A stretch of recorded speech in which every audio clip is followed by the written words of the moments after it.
Assalamualaikum warahmatullahi wabarakatuh.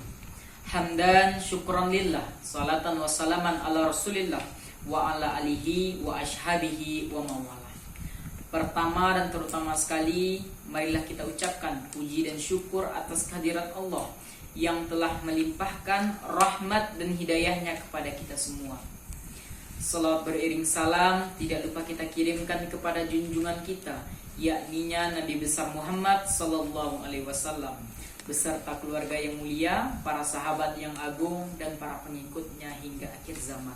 Semoga kita termasuk di dalamnya. Amin amin ya rabbal alamin. Yang terhormat Bapak Rinaldi SPDI, MED, PhD. Sebelumnya izinkanlah saya memperkenalkan diri saya terlebih dahulu. Perkenalkan, nama saya Farizi Abdillah Ihsan dengan nomor BP 2011051007. Saya berasal dari jurusan Teknik Sipil, Prodi D4 Teknik Perancangan Jalan dan Jembatan.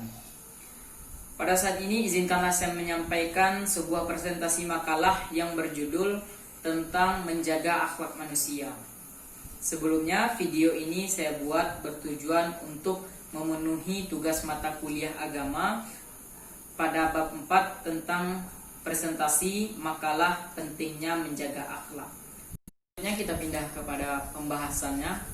Pembahasannya, apa itu konsep etika, moral, dan akhlak? Etika dalam Islam disebut dengan akhlak yang berasal dari bahasa Arab, yaitu jamak dari al-khuluq, yang artinya dalam bahasa Indonesia adalah budi pekerti. Tabiat atau watak yang tercantum dalam Al-Quran sebagai konsideran. Moral adalah nilai-nilai dan norma-norma yang menjadi pegangan bagi seseorang atau suatu kelompok dalam mengatur tingkah lakunya. Moral, etika, dan akhlak memiliki substansi yang sangat erat, bahkan bisa dikatakan sama. Sebab tujuan dari ketiganya adalah untuk mencari nilai-nilai positif dalam tingkah laku menjadi makhluk yang bermoral etis sebagai ciptaan. Secara substansial, etika, moral, dan akhlak sama, yakni ajaran tentang baik atau buruknya perilaku manusia dalam hubungan dengan Allah, hubungannya dengan sesama manusia, dan hubungannya dengan alam. Yang membedakan satu dengan yang lainnya adalah dasar atau ukuran baik atau buruknya sendiri. Apa-apa saja faktor pembentuk dari akhlak? Faktor dari akhlak memiliki dua faktor, yaitu faktor insting atau naluri, yaitu naluri sejak lahir, naluri berjodoh, naluri keibu bapak dan kebapaan, dan naluri berjuang atau combative instinct, dan naluri bertuhan. Yang kedua faktornya ialah keturunan, memiliki keturunan pokok. Beberapa sifat dan pembawaan yang bersamaan, misal badan, perasaan, dan akhlak merupakan salah satu faktor dalam pembentukan akhlak kita. Yang kedua, menurunkan sifat-sifat manusia. Yang ketiga, menurunkan fisik azam, yaitu kemauan keras. Aktualisasi akhlak dalam kehidupan modern. Aktualisasi akhlak dalam kehidupan modern adalah bagaimana seseorang dapat mengimplementasikan iman yang dimilikinya dengan mengimplementasikan dengan kehidupannya sehari-hari, dengan mengaplikasikan seluruh ajaran Islam setiap tingkah laku pada kehidupannya sehari-hari. Dan akhlak seharusnya diaktualisasikan dalam kehidupan seorang muslim. Antaranya ada yaitu akhlak terhadap Allah, yaitu mentauhidkan Allah, menomorsatukan Allah. Allah adalah Esa, Allah itu satu. Tauhid is first. Tauhid adalah konsep dalam akidah seseorang. Tauhid adalah konsep akidah dalam Islam yang menyatakan keesaan Allah dan beriman hanya kepada Allah semata-mata. Terdapat dalam surat Al-Ikhlas pada ayat 1 hingga ayat 4. Yang kedua, banyak berzikir kepada Allah. Kita harus selalu mengingat Allah. Kita diantaranya dengan menyebut nama-nama Allah, dan zikir adalah suatu kewajiban bagi kita. Dengan berzikir, hati kita menjadi lebih tentram. Terdapat dalam surat Al-Ahzab ayat 41-48. berdoa, bertawakal kepada Allah. Allah menyuruh kita untuk berdoa. Ud'uni astajib lakum, berdoalah kepadaku, niscaya akan kukabulkan. Allah yang menyuruh kita untuk berdoa. Jadi kita berdoa kepada Allah, lalu Allah akan mengabulkan setiap doa-doa kita. Bertawakal hanya kepada Allah. Tawakal kepada Allah merupakan gambaran dari sikap sabar dan kerja keras yang sungguh-sungguh dalam pelaksanaannya, yang diharapkan gagal dari harapan semestinya, sehingga ia mampu menerima dan lapang dada tanpa ada penyesalan, terdapat dalam surat Ali Imran ayat 159. Setelah itu berhusnuzon dan tidak berbuat syirik kepada Allah, yakni berbaik sangka kepada Allah, karena sesungguhnya apa saja yang diberikan oleh Allah merupakan jalan yang terbaik untuk hambanya. Akhlak terhadap Rasulullah, mengikuti dan melaksanakan perintah Rasulullah, mengikuti sunnah-sunnah dari Rasulullah, mengacu pada sikap, tindakan, ucapan dan cara Rasulullah menjalani kehidupannya. Jadikanlah Rasulullah sebagai uswatun hasanah, sebagai teladan dalam hidup kita. Yaitu terdapat dalam surat Ali Imran ayat 30.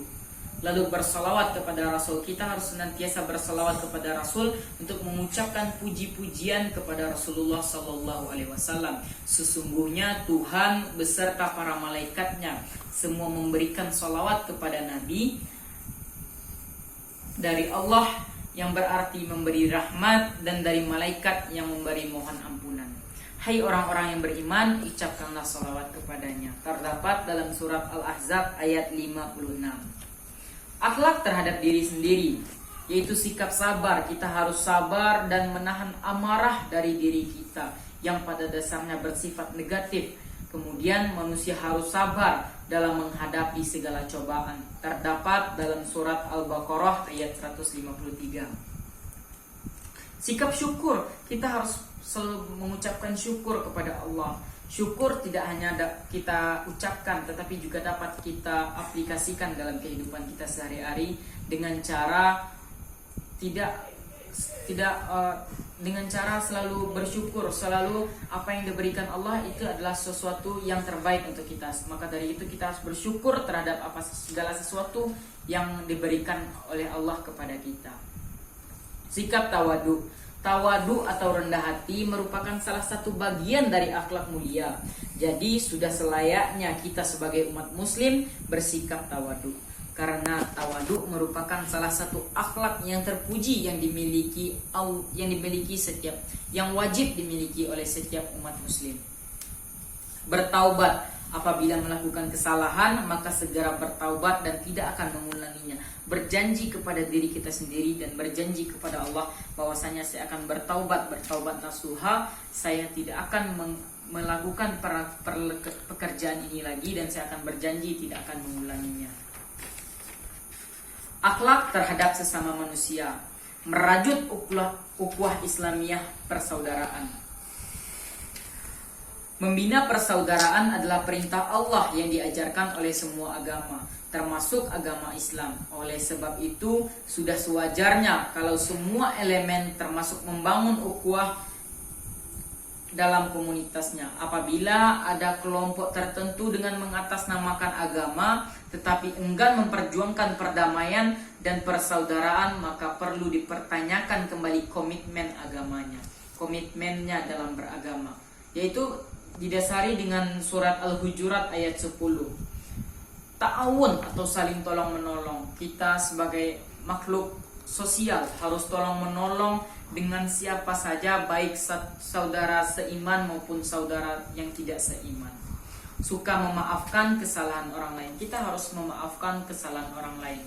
Apabila orang itu belum minta maaf kepada kita, maka kitalah yang meminta maaf kepada orang itu, walaupun tidak kita yang salah. Islam mengajarkan umatnya untuk bersikap pemaaf dan suka memaafkan kesalahan orang lain tanpa mengganggu permohonan maaf daripada yang berbuat salah kepadanya. Pemaaf adalah sikap suka memberi maaf terhadap kesalahan orang lain tanpa ada sedikit pun rasa benci dan dendam di hati. Sifat pemaaf adalah salah satu perwujudan dari ketakwaan Allah Subhanahu wa taala. Terdapat dalam surat Al-Maidah ayat 2. Yang kedua, menepati janji. Kita harus selalu menepati janji dengan siapa yang janji telah kita perbuat. Karena janji adalah utang. Janji memang ringan diucapkan namun sangat berat untuk ditunaikan. Menepati janji adalah bagian dari iman. Maka seperti itu pula ingkar janji termasuk tanda kemunafikan. Terdapat dalam surat At-Taubah ayat 111. Selanjutnya, bagaimana hubungan akhlak dengan tasawuf? Tasawuf adalah proses pendekatan diri kepada Tuhan dengan cara mensucikan hati kita sesuci-sucinya.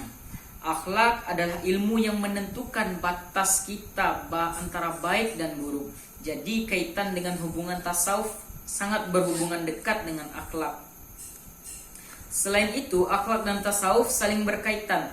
Akhlak dalam pelaksanaannya mengatur sesama kita dengan manusia secara horizontal, sedangkan tasawuf mengatur kita dengan Tuhan kita, dengan Allah Maha Pencipta secara vertikal. Akhlak menjadi dasar dari pelaksanaan tasawuf, sehingga dalam praktek tasawuf mementingkan akhlak. Selanjutnya, kesimpulan dari makalah ini ialah akhlak adalah ilmu yang menentukan batas antara yang baik dan mana yang buruk, terpuji ataupun tercela, yang menyangkut perilaku manusia, menyangkut perkataan, menyangkut perbuatan manusia.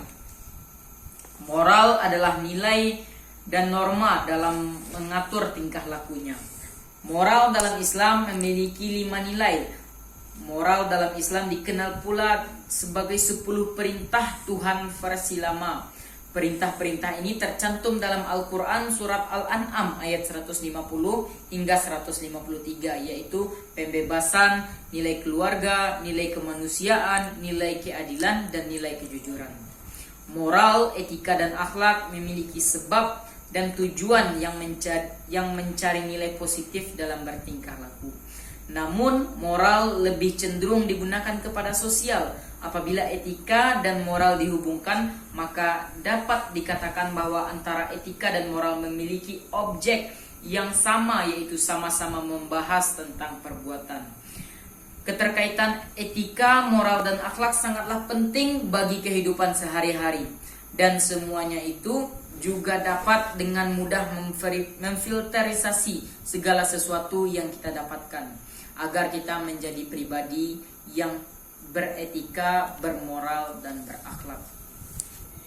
Selanjutnya, saran penulis yang dapat saya berikan kepada seluruh penonton pada video ini. Yang pertama, sebagai manusia kita memang tidak akan pernah luput dari kesalahan. Namun betapa ruginya kita terlahir ke dunia ini bila hanya dihabiskan untuk melakukan hal-hal yang buruk, apalagi sampai mengganggu keamanan dan kenyamanan dalam berinteraksi sesama manusia. Oleh karena itu, alangkah baiknya bila kita berinteraksi sesama makhluknya dengan didasari dengan oleh akhlak yang baik. Sebagai seorang muslim, kita tentunya diwajibkan untuk berakhlak yang baik bukan hanya untuk kepada sesama muslim saja, tetapi kepada seluruh umat agama yang ada di dunia ini. Akan tetapi juga mereka yang tidak seagama dengan kita. Sebagai manusia yang beriman hanya kepada Allah Subhanahu wa taala, sudah sepatutnya kita berakhlak mulia, berakhlakul karimah kepada sesama makhluk, terlebih lagi kepada Allah Subhanahu wa taala sebagai pencipta kita.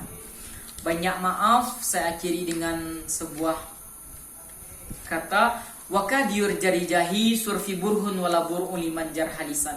Bila pedang lukai tubuh masih ada harapan sembuh. Bila lisan lukai hati, kemana obat mau dicari. Oleh karena itu saya meminta untuk dibukakan pintu maaf yang sebesar-besarnya. Terima kasih atas perhatiannya. Mohon maaf atas kekurangannya. Wabillahi taufik wal hidayah. Wassalamualaikum warahmatullahi wabarakatuh.